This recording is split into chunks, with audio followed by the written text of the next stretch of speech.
നമ്മളെല്ലാവരും തന്നെ പലതരത്തിലുള്ള സ്ട്രെസ്സിലൂടെ കടന്നു പോകുന്നവരാണ്.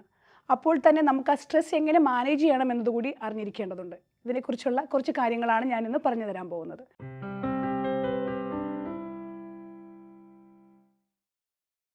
ഒരു മനുഷ്യൻ്റെ സർവൈവലിന് ആവശ്യമുള്ള കാര്യങ്ങളെന്ന് പറഞ്ഞു കഴിഞ്ഞാൽ, ഒന്നാമത് ഭക്ഷണം, 2 സെക്സ്, 3 നമ്മുടെ സർവൈവലിന് ആവശ്യമുള്ള വാംത്ത്, നമുക്കൊരു കംഫർട്ട് സോൺ ഉണ്ടാവണം, ഒരു ഫിയർ. ഈ 4 കാര്യങ്ങളുമായിട്ടാണ് നമ്മൾ ജനിച്ചു വീഴുന്നത്. ഈ 4 കാര്യങ്ങളാണ് നമ്മൾ പഠിച്ചിരിക്കുന്നത്.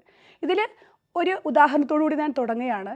ഒരു അണ്ണാൻ കുഞ്ഞ്, അതിനൊരു പഴം എടുക്കേണ്ടതായിട്ടുണ്ട്. അത് അതിൻ്റെ സർവൈവലിന് ഭക്ഷണത്തിന് ആവശ്യമാണ്.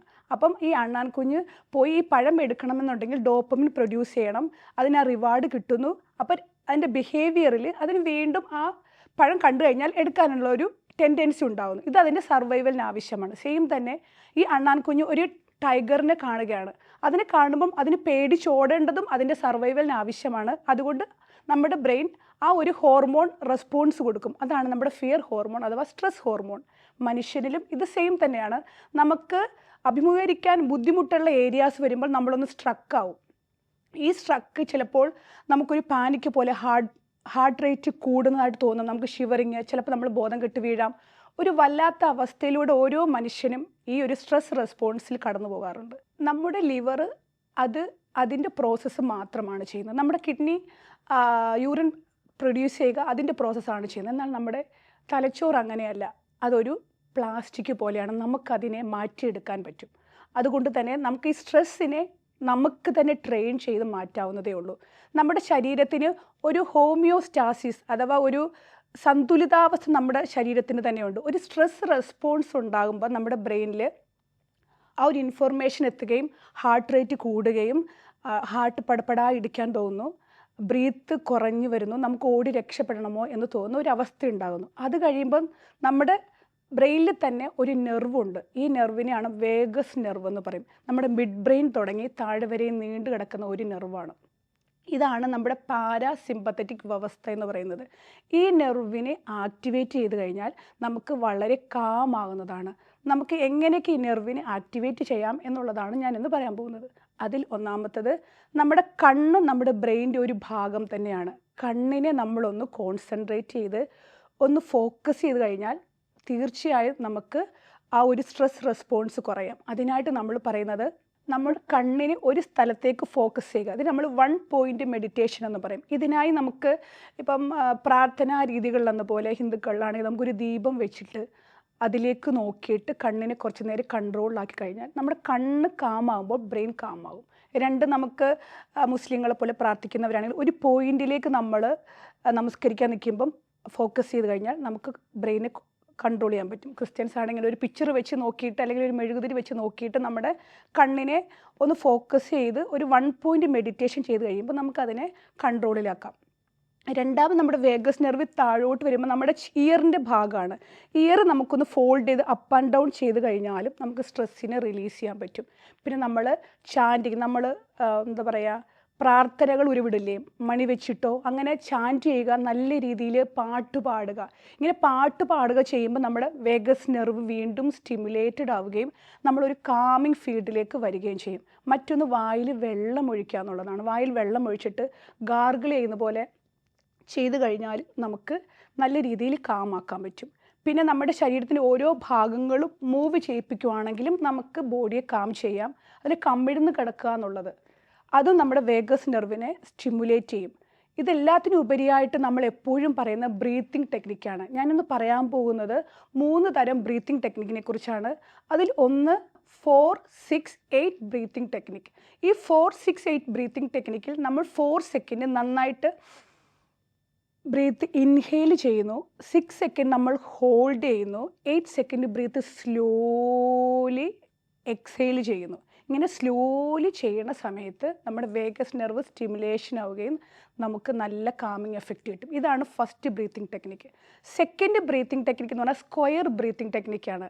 2-2-2-2. അതായത് 2 സെക്കൻഡ് നമ്മൾ ബ്രീത്ത് ഇൻഹെയിൽ ചെയ്യുക, സെക്കൻഡ് 2 സെക്കൻഡ് നമ്മളത് ഹോൾഡ് ചെയ്യുക, തേർഡിൽ നമ്മൾ എക്സെയിൽ ചെയ്യുക, വീണ്ടും നമ്മൾ ഹോൾഡ് ചെയ്യുക. ഇതിനെ നമ്മൾ സ്ക്വയർ ബ്രീത്തിങ് ടെക്നിക്ക് എന്ന് പറയും.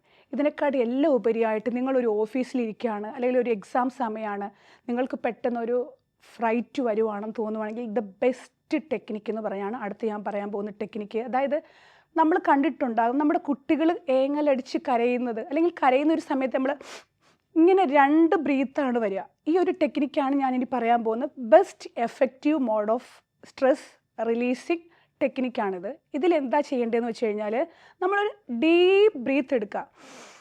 ഈ ബ്രീത്തിൻ്റെ അവസാനം ഒന്നും കൂടി ഒരു ബ്രീത്ത് എടുക്കുക. ഈ കരയുന്ന പോലത്തെ ഒരു ബ്രീത്തും കൂടി എടുത്തിട്ട് പിന്നെ നമ്മൾ സ്ലോലി വലിയ ഒരു എക്സൈൽ കൊടുക്കുമ്പം നല്ല രീതിയിൽ നമുക്ക് കാമിങ് എഫക്റ്റ് നടക്കും. ഇതെന്താ സംഭവിക്കുന്നത് വെച്ച് കഴിഞ്ഞാൽ നമുക്ക് സ്ട്രെസ്സ് കൂടുമ്പോഴത്തേക്ക് നമ്മുടെ ബോഡിയിലും ബ്രെയിനിലും കാർബൺ ഡൈ ഓക്സൈഡിൻ്റെ അക്യുമുലേഷൻ കൂടും. ലങ്സ് ഒന്ന് സ്ലൈറ്റ്ലി കൊളാപ്സ് ആവും. അപ്പോൾ നമ്മൾ ഒരു ബ്രീത്ത് എടുത്തിട്ട് രണ്ടാമതൊരു ബ്രീത്തും കൂടെ എനർജൈസ് ചെയ്യുമ്പം ലങ്സ് ഒന്ന് ഊർജ്ജത്തിലേക്ക് എത്തുകയും എയർ ഫില്ല് ചെയ്യുകയും പിന്നെ നമ്മൾ എക്സെയിൽ ചെയ്യുമ്പോഴത്തേക്ക് നല്ല രീതിയിൽ കാർബൺ ഡൈ ഓക്സൈഡ് പുറത്തേക്ക് പോവുകയും ചെയ്യും. ഇതൊരു 4 പ്രാവശ്യം 5 പ്രാവശ്യം ചെയ്ത് കഴിയുമ്പോൾ നിങ്ങൾ നിങ്ങളുടെ കാം സ്റ്റേജിലേക്ക് എത്തും. പിന്നെ നമുക്ക് പറയാനുള്ളത് ആക്ച്വലി നമ്മളിത് ഒരു പ്രാവശ്യം ചെയ്യുന്നതുകൊണ്ട് പറ്റുമോ? നമ്മുടെ ബ്രെയിൻ എപ്പോഴും എന്തും പഠിക്കുന്നത് നമ്മുടെ ശരീരത്തിൽ നിന്നും വേറിട്ടൊരു ഭാഗമല്ല നമ്മുടെ ബ്രെയിൻ. നമ്മൾ റിപ്പീറ്റഡായി ചെയ്യുന്ന കാര്യങ്ങളാണ് നമ്മുടെ ബ്രെയിൻ പഠിക്കുക. അപ്പോൾ നമ്മളിത് സ്ഥിരമായിട്ട് ചെയ്ത് കഴിഞ്ഞാൽ നമ്മുടെ ബ്രെയിൻ ഇത് പഠിക്കുകയും പിന്നീട് നമുക്കൊരു സിറ്റുവേഷൻ വരുമ്പോൾ ബ്രെയിൻ നമ്മളെ അത് ഓർമ്മിപ്പിക്കും. ഇത് ചെയ്യുക എന്നുള്ളത് ഓർമ്മിപ്പിക്കാൻ നമുക്ക് ചെയ്യാൻ പറ്റും. എസ്പെഷ്യലി കുട്ടികളോട്, പ്രത്യേകിച്ചും 12 വയസ്സിന് താഴെയുള്ള കുട്ടികളെ നിങ്ങളിത് റെഗുലറായിട്ട് ഈ ഒരു ബ്രീത്തിങ് ടെക്നിക്ക് പഠിപ്പിക്കുകയാണെങ്കിൽ അവർക്ക് പിന്നീട് എക്സാം വരുമ്പോഴത്തേക്കും അല്ലെ മറ്റുള്ള സിറ്റുവേഷൻ വരുമ്പോഴത്തേക്കും എങ്ങനെ നമുക്കിതിനെ കോപ്പപ്പ് ചെയ്യണം എന്ന് അറിയാൻ പറ്റും. ഈ ഒരു രീതിയിൽ ഓഫ് ടെക്നിക്സുകൾ നമ്മൾ ഉപയോഗിക്കാൻ പറ്റും. പിന്നെ മെഡിറ്റേഷൻ, പിന്നെ ഹൈപ്പർ വെന്റിലേഷൻ, നമുക്കൊന്ന് പുറത്തേക്ക് ഇറങ്ങി നടക്കുക. ഡോപ്പമിൻ കൂട്ടുന്ന എല്ലാ ആക്ടിവിറ്റീസും നമുക്ക് സ്ട്രെസ്സ് കുറയ്ക്കാൻ വേണ്ടി ചെയ്യാൻ പറ്റും. പുറത്തേക്ക് നമ്മൾ ഇറങ്ങി നടന്ന് ഒരു ഗാർഡനിലൂടെയോ നടന്നു കഴിയുമ്പോൾ നമുക്കൊരു ഡോപ്പമിൻ എഫക്റ്റ് കൂടും. ഡോപ്പമിനും ഈ സ്ട്രെസ് ഹോർമോണും വിപരീത രീതിയിലാണ് പ്രവർത്തിക്കുന്നത്. അപ്പം ഡോപ്പമിൻ കൂടുകയാണെങ്കിൽ നമുക്ക് എപ്പോഴും സ്ട്രെസ്സിനെ കുറയ്ക്കാൻ പറ്റും. പുറത്തേക്ക് ഗാർഡനിലൂടെ കുറച്ച് നേരം നമ്മൾ നടക്കുമ്പോൾ നമുക്ക് ഡോപ്പമിൻ കൂടും. നോർമലി നമുക്ക് സ്ട്രെസ് ഹോർമോൺ റിലീസ് ചെയ്യും.